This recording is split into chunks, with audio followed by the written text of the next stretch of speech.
Draw me close to you. Finding the right balance between separateness and togetherness is a huge issue for couples to negotiate. Like two porcupines, couples often edge themselves forward trying to draw closer, only to prick one another and edge themselves backwards again.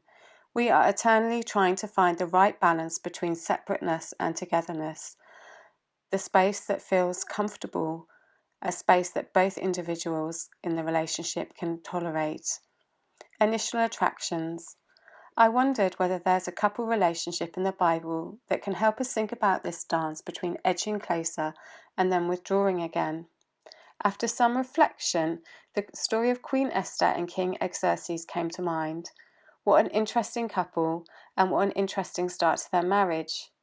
We know that Esther was recognized for her beauty, and that she was brought before King Xerxes, and he was so delighted with her that he set the royal crown on her head.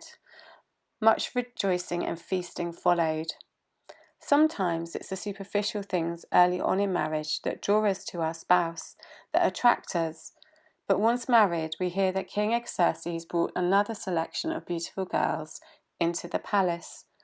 We can only imagine what Queen Esther may have thought, the disappointment, perhaps a sense of betrayal, perhaps questioning herself, I'm not enough. So following the initial closeness, we see distance entering the relationship. Queen Esther accepts this as she has little control in their relationship. But when she finds out about the plot to kill her people, the Jews, by the Prime Minister Haman, she is faced with the dilemma of whether to speak up and approach her husband for help. Queen Esther's revelations. Sometimes, in order to move beyond the initial attraction or superficial knowledge of our spouse, we need to decide whether we can take the risk and reveal more of ourselves. This is the journey that we see Queen Esther undertake, for she too has kept her distance. Not in the same way as King Xerxes, but she has kept her distance by withholding aspects of herself. She has not told him that she is a Jewess.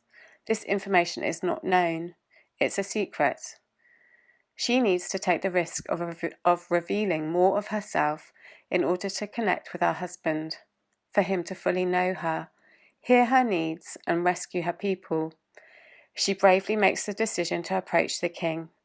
Even though it is against the law, I will go in to see the king. If I must die, I must die. Esther 4, verse 16. Pursuing our partner and quality time. So she invites the king to dine with her at a banquet.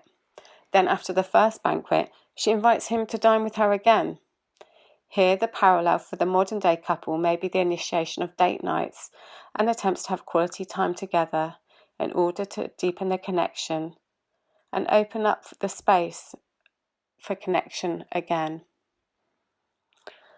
During the second banquet, Queen Esther eventually reveals that she is a Jewess and Haman's plot to kill the Jews.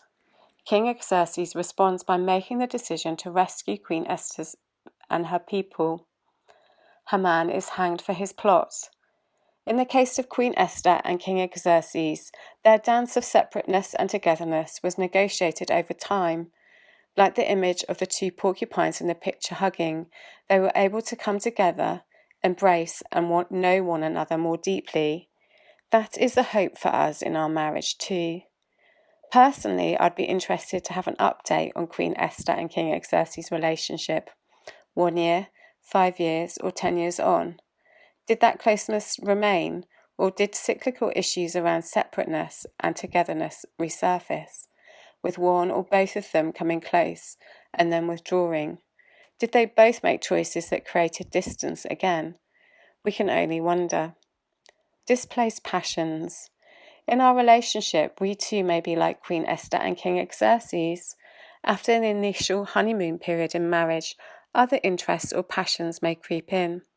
Perhaps not an affair, but our passions or energy may get displaced into hobbies, work, a preoccupation with our health, looks or weight, pornography, technology, or other addictions.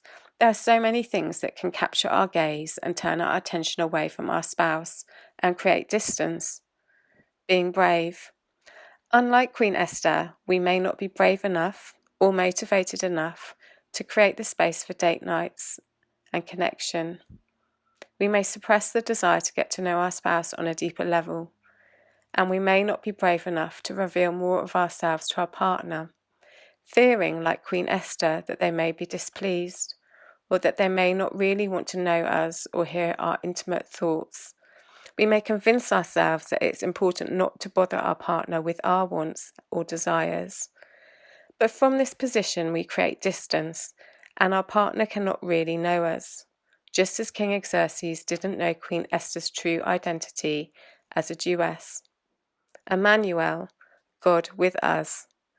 We can be encouraged by the example of our God being a God that always desires to be close to us, so much so that he sent his son Jesus to be with us in human form on earth. There was no other way that God could have been so close to us, and indeed, one of Jesus' name is Emmanuel, meaning God with us. I'm reminded of the Bible verse which can be our hope for our marriage too. Come close to God, and God will come close to you. James 4, verse 8. Help this to be a reality in our marriage, God, as we jointly seek to find one another and draw closer.